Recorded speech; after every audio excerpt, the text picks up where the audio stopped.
tweet the thing with the link here. When you post. Hello, and thank you for joining us here on the Neutral Zone. I am Phil Milani, joined as always by my esteemed colleague, my partner in crime. Really, the best way to describe this person is just, he's my everything. It's Aric DiLalla. Phil, great to be with you. Another tough loss. It was a tough loss. We're here at Breckenridge Brewery Farm House. I think we're making a farm home. We're doing our best. Yeah. We need it. There's a lot of support and love here, which is what this episode is going to be all about here, Aric, after the Broncos' overtime loss to the Los Angeles Chargers. We're breaking this thing down. 19-16 was the final. A difficult game all around for the Broncos after getting off to such a hot start in the game. Russell Wilson, of course, starting the game 10 for 10, and then things sort of dissipated from there. I think something Draymond Jones said in the locker room, Phil. I don't know if you caught this yesterday on Broncos Postgame Live.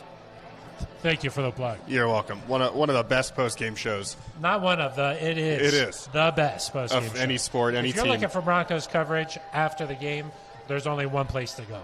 Where's that? Broncos Postgame Live. Emmanuel Sanders helped host. He did.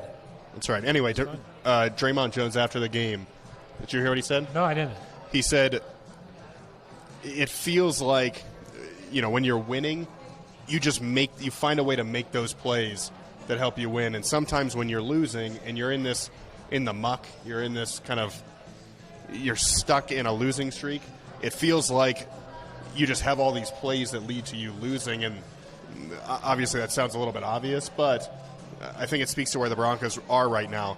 No matter what they do, it seems like the things that would cause them to lose, there might be 10 things they could do. Like against the Colts, there were 20 different plays where if they just made one play, they win that football game.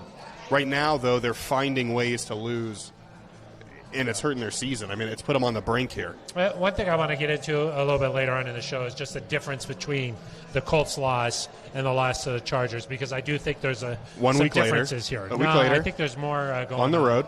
I do want to get into that, but first we should mention that we are live on the Broncos YouTube page. If you can't make it out to the farm home here off of Brewery Lane, and Santa Fe and Littleton, if you can't make it out, check us out on the Broncos official YouTube page. We're live here after every game, 5:30 to 6:15. That's right, Phil, on the dot. And this is an interactive show, so go ahead and leave a comment, and then we'll answer it right here on the show. Yeah, you're right, Aric. There was a couple of times where it seemed like the Broncos were going to take complete charge of that game, specifically late in the fourth quarter when it was tied. You felt like the defense was making enough plays where if the offense were to just step up and make a big play, that this game would be over. Of course, that didn't happen.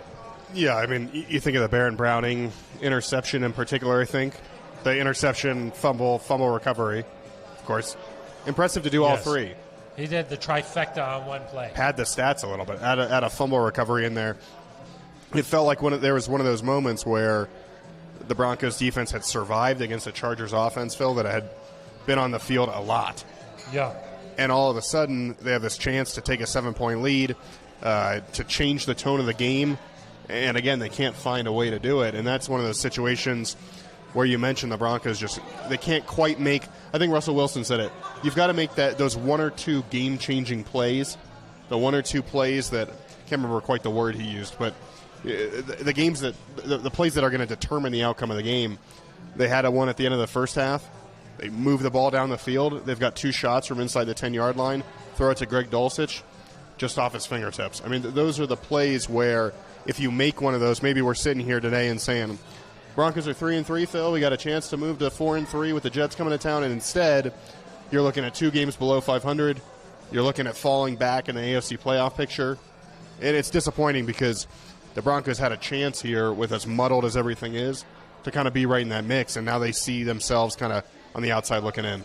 Yeah, I mean, you heard Russell Wilson after the game. He was saying that was a game that the Broncos should have won. He said, he just came out and said, hey, I think we're better than those guys are. We're the better football team. I mean, that was interesting. You don't necessarily really hear a quarterback after the game that you just lost be like, we're better than those guys. And Russell will always be optimistic. But, tough times right now for this Broncos team, especially when you were there in Los Angeles. I was. What was the vibe like after the game? I mean, are you picking up on any sense of, hey, the defense and offense, they're getting frustrated at each other? Well, I don't know if it's at each other. I think there's certainly frustration, and Nathaniel Hackett mentioned that today. He said, I'm frustrated. The rest of the coaching staff is frustrated. The offense, the defense, special teams, everybody's frustrated because I don't think this is not a team that you look at and you think they should be 2-4 or they don't have any talent. They're lucky to be in the position they're at. No, this is a team, Phil, where if the offense was just able to score kind of league average points, this team might be 5-1 right now. I mean, that's obviously games can go either way. You never want to say that definitively, but I don't think it's a stretch to say every game except that Raiders game, the Broncos probably should have won with a decent offensive performance. And so I do think there's frustration. Justin Simmons, we've known him, Phil, for 7 years now. Long time. He's a positive guy. He always comes in and says, I can be better. We can do better.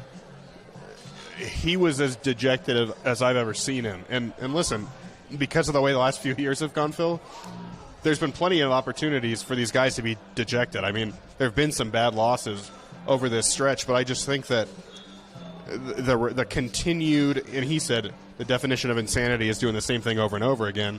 I think that's kind of how it feels to these guys, that they keep playing really good defense and they keep being so close, and you hold Justin Herbert without a touchdown pass for just the second time in his career, and yet you don't get a win. And so they're kind of like, my sense is, what else can we do here? And so I don't know that it's boiling over in the direction of the offense right now, but there certainly was frustration in general in the locker room. I think part of it is the expectations. Of course. Eric, because the last several years around here, maybe the hope hadn't been, let's really not just make the playoffs, but also let's go on a run here.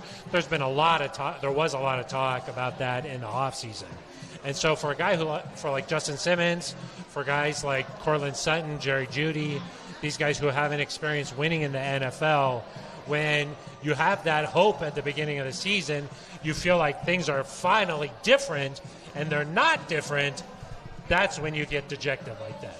Yeah, and there was a belief. I thought that this was going to be different, but look, we're right back where we've been.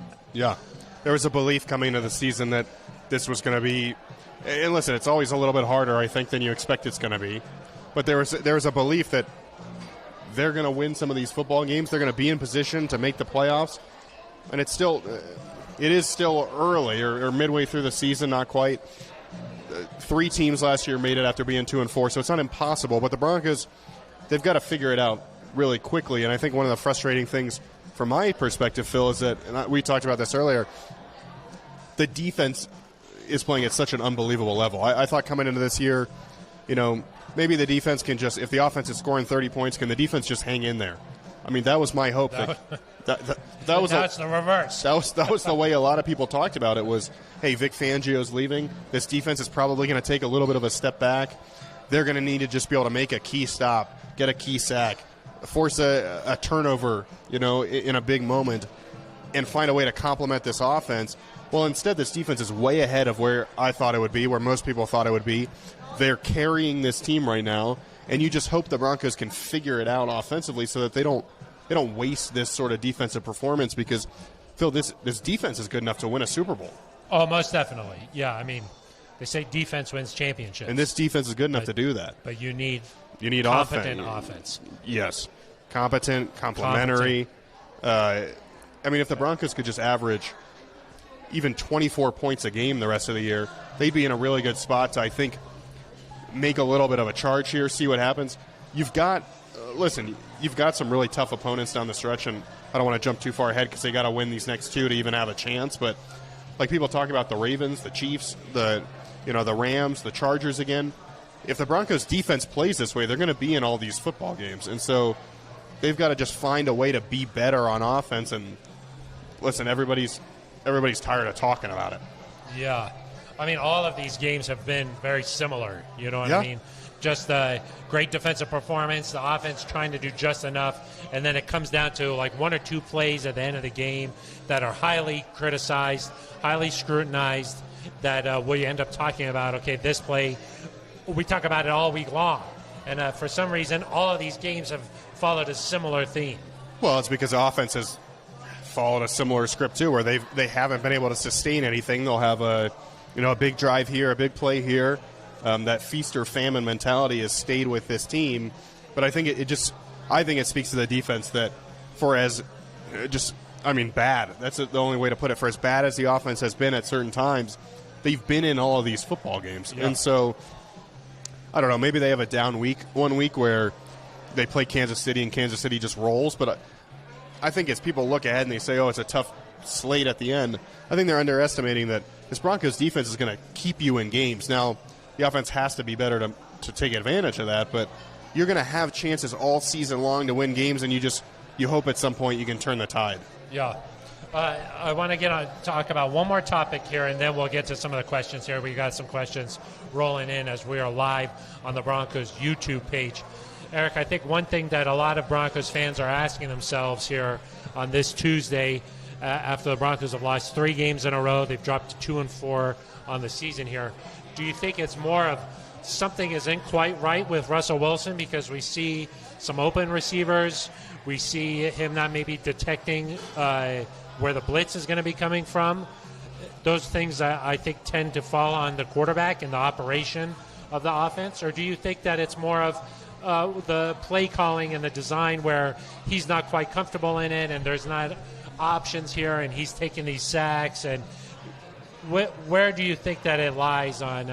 Is it some of the play designs and what the offense is trying to do, or do you think it's more on Russ executing out there? So you want me to blast somebody? I'm just saying I think that's what a lot of people are wondering today. Yeah. Is this more of a Nathaniel Hackett or a Russell Wilson? I guess the answer is probably somewhere in between. Yeah, I think that everybody holds some responsibility here. I mean, Russell Wilson has made plays where you think, okay, that's why you brought him here. I mean, his ability in the first quarter to scramble away, launch a ball downfield on a rope to Jerry Jeudy.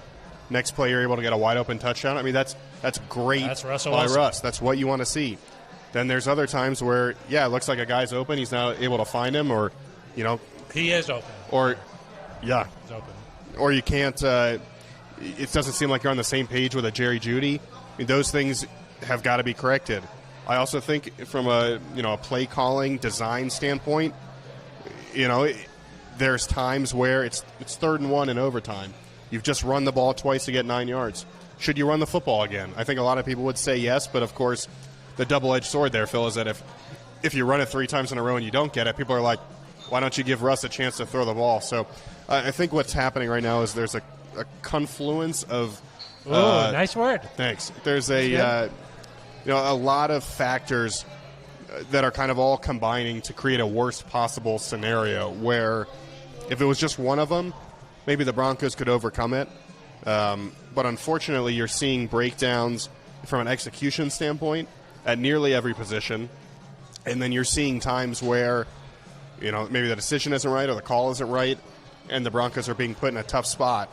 And they've just got to find a way, even if you're not scoring points on every drive, you can't go 3 and out every time because it just puts your defense in a situation where you cannot possibly, maintain that standard of play. Yeah, and the defense was out on the field for 10 more minutes, right, than the Broncos offense. I think that the Chargers ran like close to 60 plays, more than that. Chargers ran 93 plays. Sorry, 60 in the first half, maybe it was something like that. Yeah, it was 93 plays.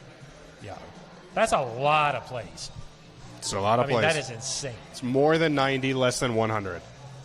Yeah, that's a good way to think about it. It's a really less than 95 even. It's the way to think about it. It's one of the ways. Well, Eric, one of the big topics of conversation today when Nathaniel Hackett met the media was just how healthy is Russell Wilson. Of course, he had been dealing with a shoulder injury.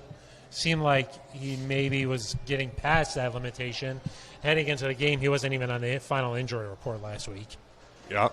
But then in that game against the Chargers, he sustains a hamstring injury.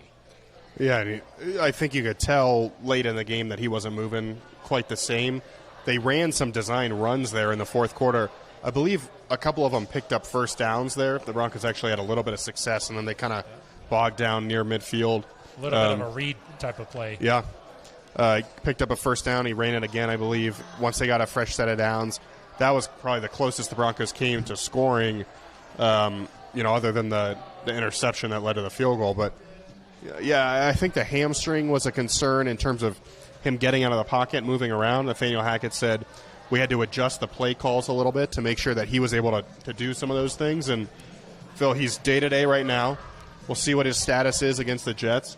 No matter what anybody says, and no matter how poorly Russell Wilson has played at times, Broncos are a better football team with Russell Wilson on the field. They could really use him this weekend, but they've got to decide, at what point is he effective, and is he able to do the things that make him Russell Wilson?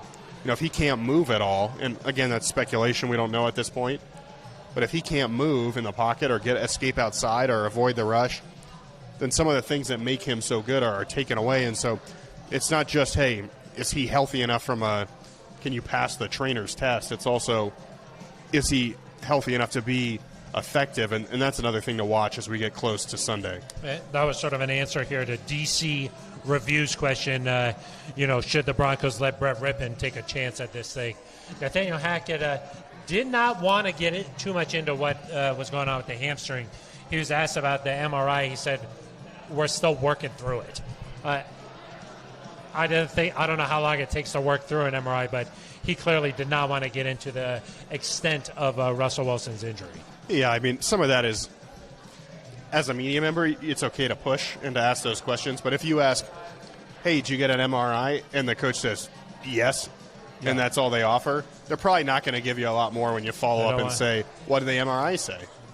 Yeah, he didn't want to give anything. That was of course they know what the MRI says. That was I'm not going to share that with you because that's a competitive advantage. Yeah, but I think that the fans want to know how bad this thing is. Of course they do, but you also don't want, Saleh over in New York to know, hey, hey. That's Jets head coach Robert Saleh.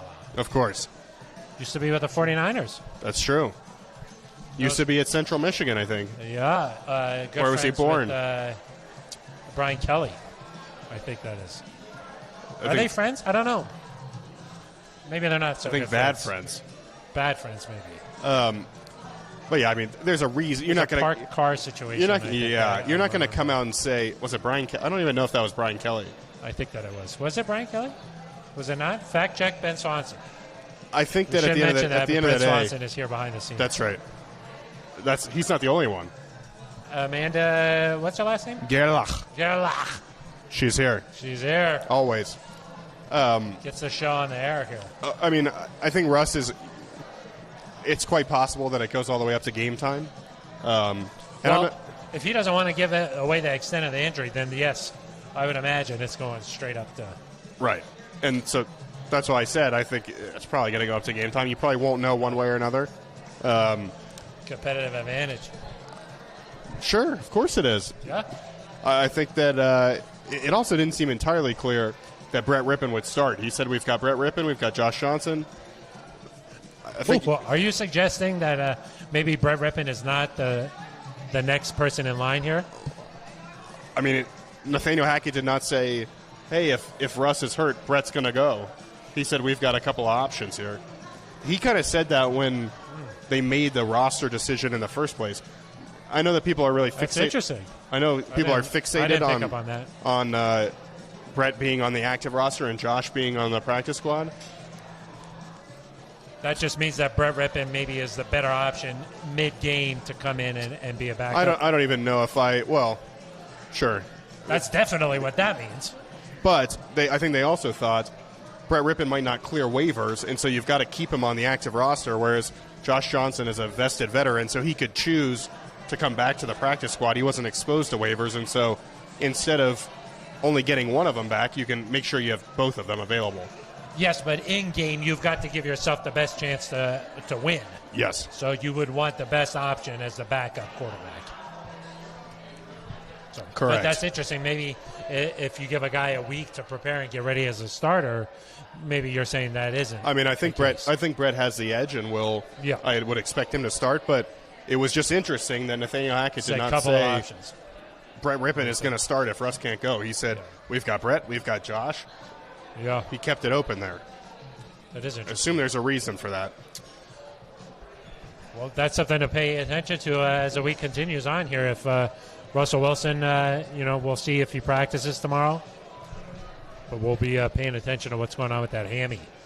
You need a good hammy to be able to drive the ball. This feels to me like a classic DNP on Wednesday, maybe even a DNP on Thursday, a limited on Friday, and then a questionable. Ooh. And you just see what happens. You're feeling that. That's what it feels like to me. When do you think we'll know? Right before kickoff? Well, these reporters, they like to wake up and Adam Schefter, friend of the pod.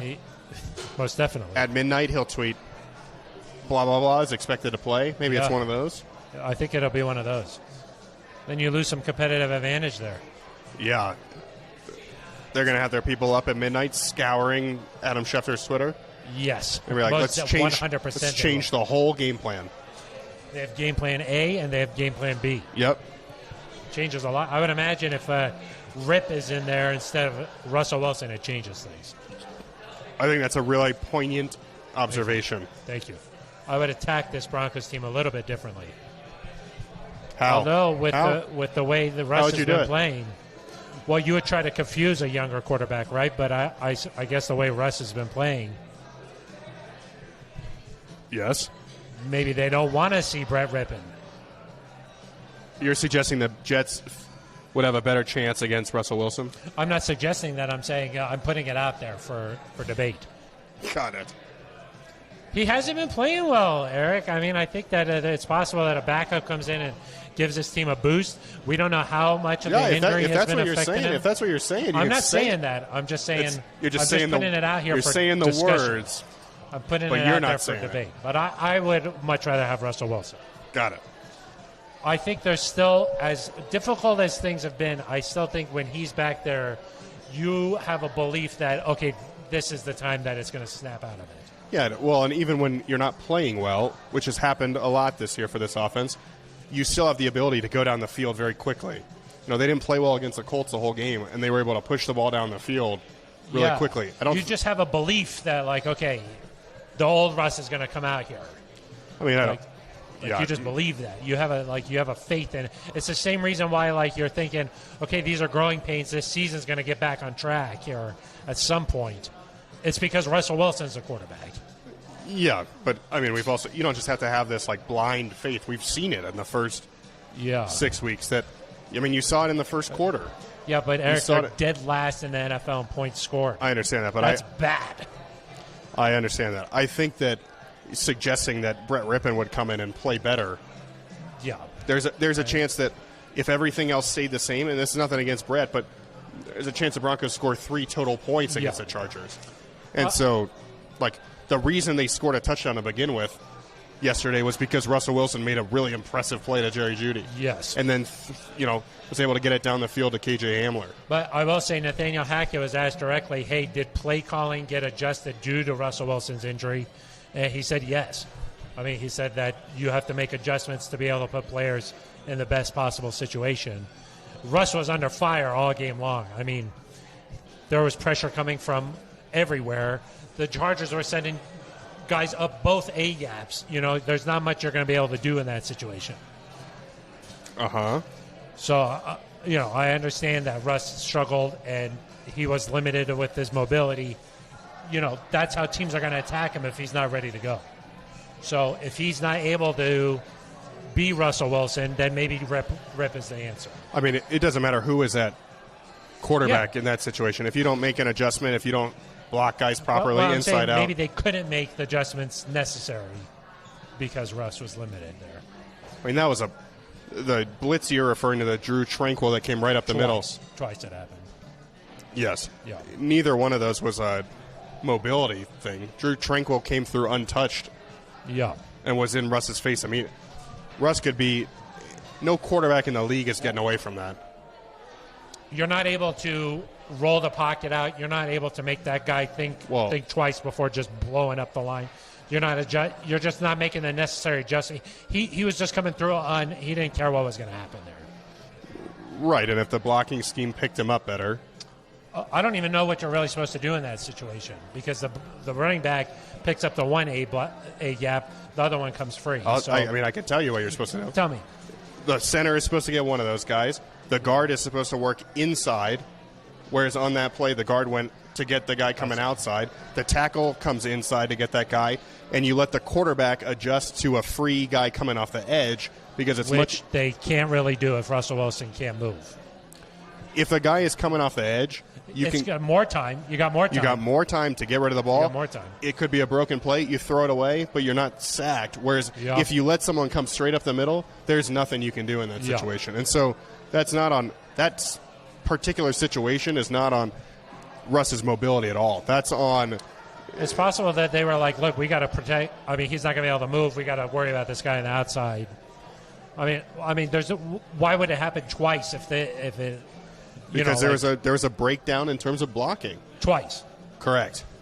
That's not good, Eric. I'm not saying it's good. I'm telling you what happened. It's not good. I mean, if you've watched this offense enough to see that things happen repeatedly.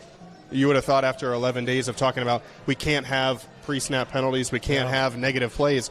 Broncos go out and on the first snap of the game, they have a holding penalty. Go backwards. So, I mean, it's not we're not living in an ideal scenario right here. I would say that the play calling that changed things with Russ, that to me was a focus on running the ball more in overtime, and then on third and short trying to get these quick passes or get him out on these, quickly to find guys. But to me, the play calling, because at that point I don't even know that he had suffered that injury, right? Because they were going the other way. It happened at some point in the fourth quarter. I believe it happened on one of those read options. Yeah. Yeah. He said that happened sometime in the fourth quarter. He took a shot, and he said that he was able to move, okay, but it was. I mean, I think it's okay to say that there's several different issues with the offense without they don't have to all be kind of interrelated. Yeah. I don't know. I mean, it doesn't matter if Brett Rippon was there. It doesn't matter if Peyton Manning was there. It doesn't matter who it is. If you don't make and listen, it could have been Russ should have made a check at the line and said, hey, let's block inside out, or this running back needs to go here. I don't know exactly the specifics, but if there are no changes made at the line of scrimmage and you let somebody come free like that multiple times, I mean, you can do that all day. You're not going to have a chance to get it away. Yeah, you just wonder, well, what is the assignment? You know what I mean? And we don't, and we're just speculating on that. It's possible they're like, look, you got to take this guy on the edge because Russ can't move. But then, if he's coming up the middle, if some guy's coming through untouched, it's not going to be good. So, yeah, everything else is just speculation. I will say the one earlier in the game where Derwin James is right there at the line. I don't know how Russ is missing protection on that. I don't know what's going on. If he's just thinking about too much pre-snap. We heard Nathaniel Hackett say they need to get out of the huddle with more urgency. I don't know how you miss Derwin James at the line of scrimmage. I mean, the pressure's coming right there. And you just take the ball, boom. I don't know how some of these things are continuing to happen. They should get you in there. You'll fix it. It's simple, it sounds like. I can't fix it. But it sounds simple when you put it that way. If you bring two guys up the A-gap, I don't know how you defend that. So I guess I can't be fixing things here. They should run some simple plays, Eric. I think I've said that before. Tyler Johnson wants to know, why isn't Jerry Jeudy playing up to his potential? It's a good question.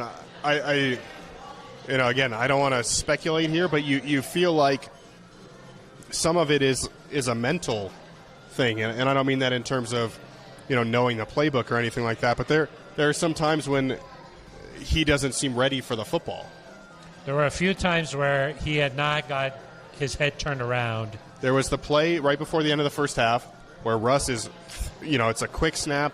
He's throwing Jeudy the ball. If he turns around, he's got a chance to make a play.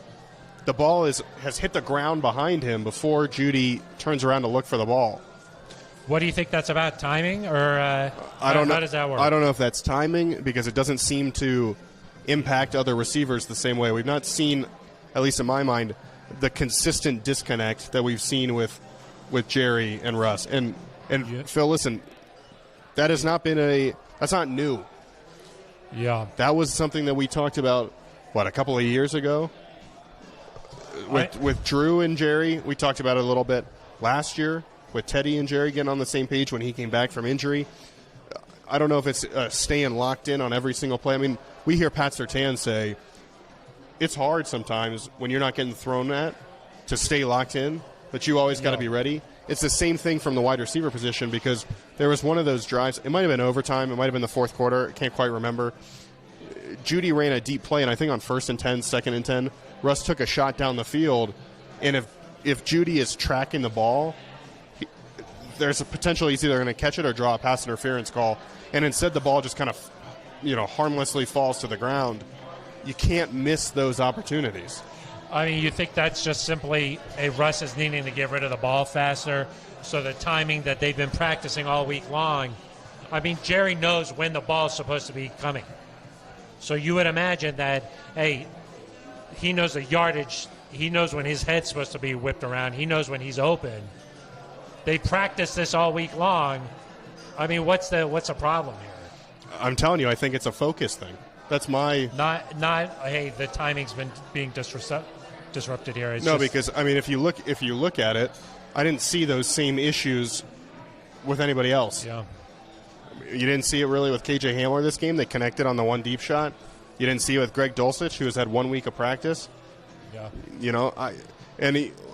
I don't know if that's it does happen to Jerry Jeudy all the time. It does seem to happen a lot. And I think the one thing you really don't want to see. That doesn't mean it's all on him, but it is a consistent thing. And the one thing that you really don't want to see is when he comes to the sideline and he's getting upset. Yeah. He's getting frustrated. Look, the game is tied. It's not about you getting the ball. It's not about frustrations at that time. It's, hey, we need to figure out a way to win this game. So, I mean, the frustrations are coming all around here. I mean, I think the thing with Jerry is just there's got to be, and I don't know if this is, I felt this with a couple receivers this year, not just Jerry. I don't want to call him out, but there's been times where there's a play in this game, Phil. Russ scrambles right, and if Jerry kind of is looking back at Russ and breaks off his route and runs a scramble drill, the Broncos are going to pick up a first down. Instead, he never looks back. Yeah. Russ is forced to throw it out of bounds, and I think the Broncos have to punt. I think it was 3rd and 10. And so that's another situation where just having some awareness, playing with Russ enough to know that that's what's going to have to happen. I mean, listen, he did a good job of it at some points on that second drive. He did a great job working back from his route. Russ scrambles outside the pocket. He's able to make a big play. I think it was 30-something yards. Set up the touchdown play. But that's the number one problem with this Broncos offense. It cannot be you do good things 1 times out of 5 or 1 times out of 3. You've got to do good things more often than the bad things. I mean, it sounds simple, but what the Broncos are dealing with right now is they'll do 1 good thing and then 2 or 3 bad things, and it's just you cannot live like that. What is that about? Is that not enough discipline, Eric? Is it not a fear coming from this coaching staff? Getting the players to just sort of say, look, if you do that again, you're out of the game. If you do this again, you're done here. Well, what is it? I think like that specific example of Jerry not breaking the route off and coming back, that's an extra thing. He's running the route that he's been told, so I don't think you can come back to the sideline and say you did that wrong. No, he ran the route he was supposed to run. But I also think, like Cortland Sutton, for example, in Seattle, showed a great awareness of, hey, I've got to break off my route and come back and help Russ out. Because things are not always going to be perfect. And sometimes it feels like the Broncos only execute when things are perfect. And when you look at, or Russ makes a crazy play and makes something happen. But if you look at a lot of offenses around the league, Josh Allen, Patrick Mahomes, the offenses they lead, of course, Buffalo Bills, Kansas City Chiefs. I know you like to be specific there. Thank you. They find a way to get yards when things are not perfect. And the Broncos haven't been able to do that. And so you need a little bit more from a Jerry Jeudy where you say, hey, I can't expect you to break off your route here, but we need you to take that next step and know if it's been 3 beats and you haven't gotten the ball yet, look back to your quarterback. And if he's rolling, you got to work back toward him and help him out. Yeah, I mean, he's taken so many sacks here. Sometimes it seems like when he's getting out of the pocket, he just has no options on that side of the field. Well, it wasn't the play I'm referring to. He had to throw it away, but there were several times where he had to escape, and then there was just nothing for him downfield. Yeah, and you just got to eat it. And sometimes it's going to happen because of good coverage. That's just how the NFL works. I mean, that even happened on the field goal with McManus. Like the play right before it, he takes a sag. Yep. You would think like, okay, just throw the ball away.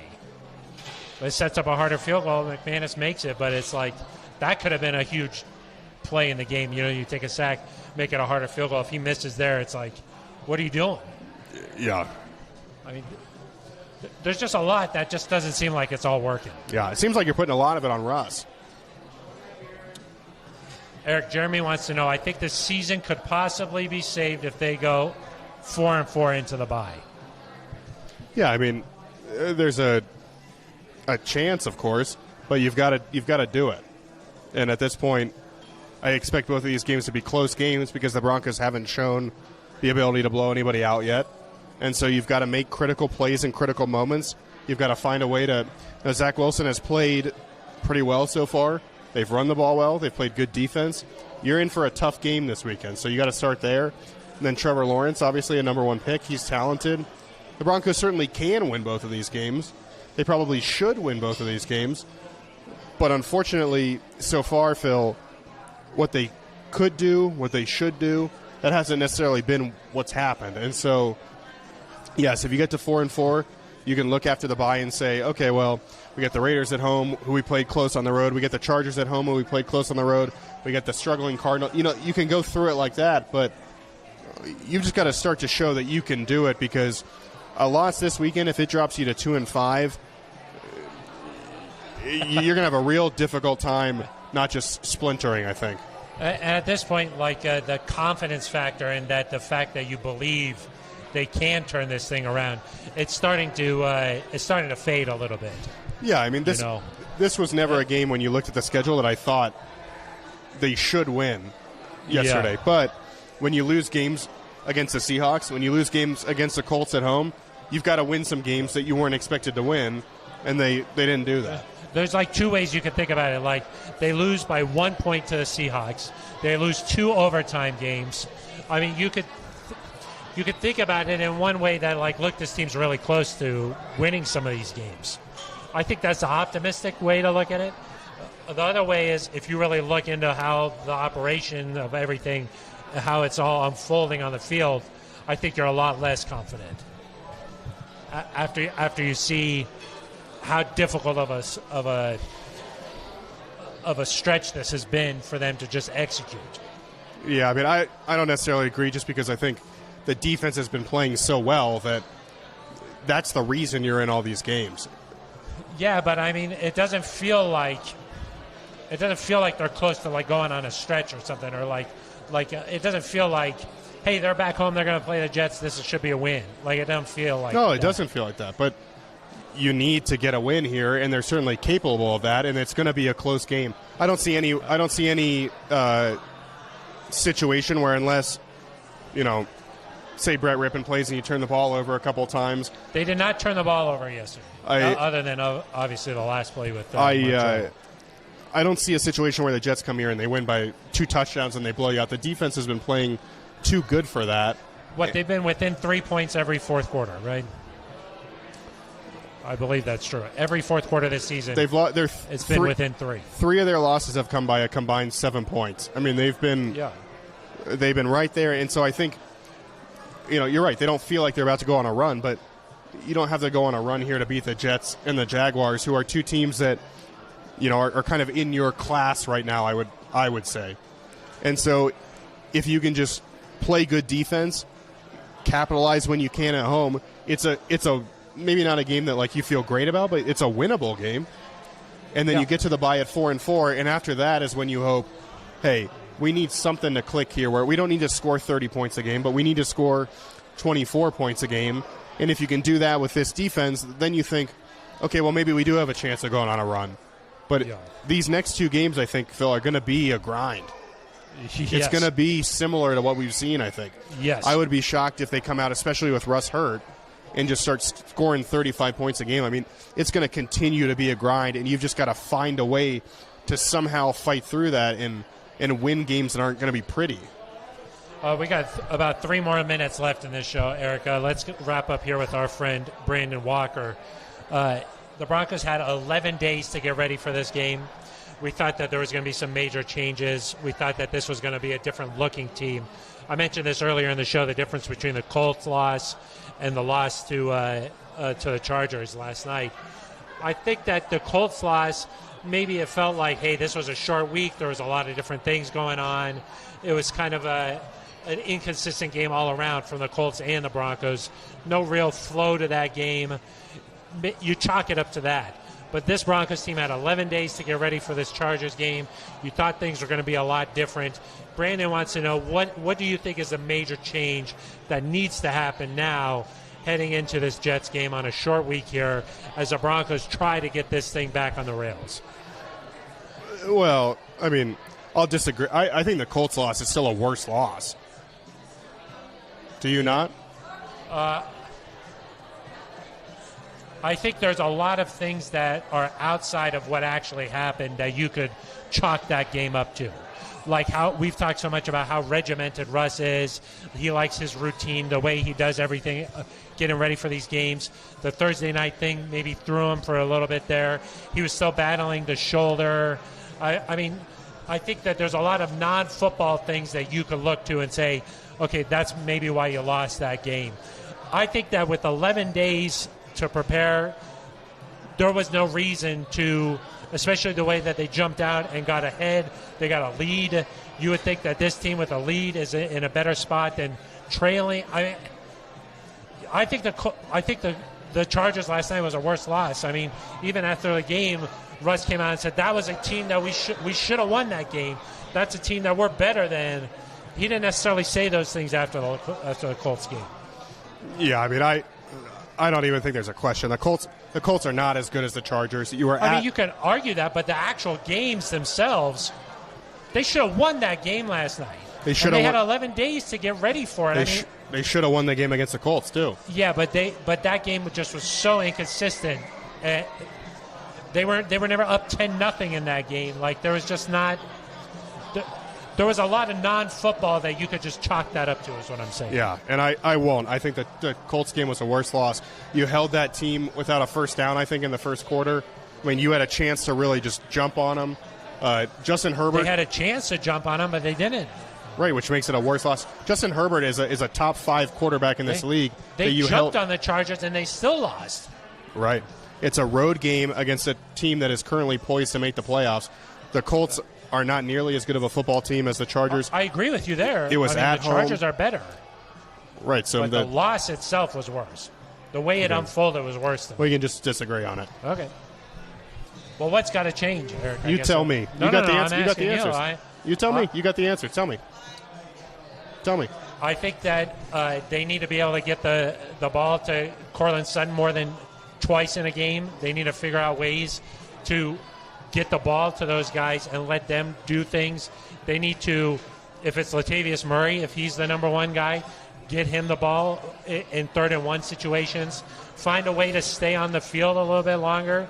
Consistency is what Nathaniel Hackett's been preaching. Finding some flow to the offense. Trying to make the necessary adjustments after the first scripted plays are over. I mean, Russell Wilson has got off to great starts in some of these games. Against the Raiders, he got off to a good start. Last night, he certainly got off to a good start. And then it just fades away. Finding a way to find some consistency and make these adjustments. Finding a way to be able to protect them a little bit better on the offensive line. Hackett says getting out of the huddle with more urgency. If Russ is unable to go, finding a way to get a game plan together for Rippon to have success, or like you said, Josh Johnson. I mean, you just got to be able to – this team is too talented to have 15 yards passing in the second half and overtime. It just is mind-boggling sometimes. You're like, what? Is that number right? And you have to, look it up twice. I think you got to just find a way to get the ball to these guys somehow. Maybe it's throwing plays where Cortland Sutton has a chance to get a 50-50 ball. Those things just haven't materialized, but they need to be able to find a way to do it. Definitely. You got any other? No, you hit all the buzzwords. You think those are just buzzwords? Yeah, adjustments, protection. Well, what else? What else is it? I mean, if it were that simple, I think they would do it, right? something is you not. would think. Yeah, But, I would think that. Cortland Sutton did not have an opportunity to use his size and have an opportunity to get involved in that game. Like, Cortland Sutton was not a huge factor on the offensive side of the ball. No, he wasn't. You would think if you would be like, let's just try to get. I mean, they threw the one out to him that it was like sort of into the ground there, and then I think Troy Aikman said, "Look, let's run a double move there." Of course, they don't have time to do that. So, but you would think just get a guy like Cortland involved more. You know, like try to scheme things up where at least the ball's in his hand and he feels like he's involved in the game a little bit. Yeah, hard to throw deep shots down the field to a guy that takes a little bit longer to get down there. KJ's getting down there faster. I mean, obviously it's not a simple answer. Otherwise they would do it. But these guys get paid a lot of money to sort of figure these things out. And they're going to have to do it in a hurry here with the Jets coming to town. I mean, I don't know what else to say. I mean, those are the things that make sense to me. Maybe they should pay you a lot of money. They could. That would be nice. That would be nice. That would be nice. I could use a lot of money. That quarter zip, though. Afford these quarter zips. It looks nice. As you know, Eric, you normally... I'm more of a casual one tonight. Team issue. Yeah. Yeah. Seared on. But normally, it's a country club of some sort, or... Typically. Some sort this of is a nice... What is that, a nice fabric? I wouldn't say it's cashmere, but it's maybe some sort of a blend. It's a polyester. It's a blend. You know, let's just say I wouldn't want to spill some of this beer on. No, keep that thing away. Seems like you finished your beer, but it seems like you're getting a little upset. You could just pour that beer on me. You get upset. Should I grab maybe Ben Swanson's? No, please don't do that. All right, maybe it's time to wrap up this show. Maybe. We got a little bit heated there. No, it's tough times. We got a little bit heated. There's about 1,500 questions in here that we just didn't even have a chance to get to. Who are they from? Save it for Thursday. Who are they from? Give them some shout-outs real quick. If you want, BCJ 2810. You know who that is? Yes, I do. That's our friend Blair. That's our friend Blair. We didn't even answer his question. Yeah. Well, what was it, a good one? He said, when did the farmhouse become a farm home? You should already know that. And then some people are making fun of my glasses, it seems like. If I don't have the glasses, I can't see. Maybe that would be better. Just stumbling around. Maybe that would be better. All right, that's going to do it for us. We'll be back on Thursday, Eric. Absolutely. We'll be previewing this Jets game.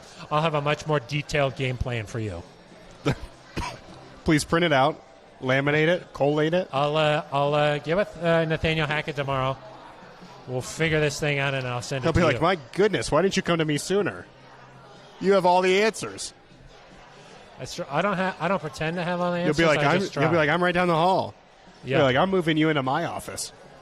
Maybe you think there's room? Yeah, I think maybe you just split the desk. His favorite movie is Step Brothers, right? So yeah, a lot of room for activities. Yeah, what would we do with my work area? Drum set. Yeah. Drum set. Yeah. All right, that's going to do it for us. We'll be back on Thursday. Would like to give a shout out to Ben Swanson, who was compiling all of those questions. Thank you, Ben. And also Amanda Gerlach. Critical. She made it. She made it happen. You made it happen. So we'll be back on Thursday. Until then, for Eric DiLalla, I'm Phil Milani. You've been listening to The Neutral Zone.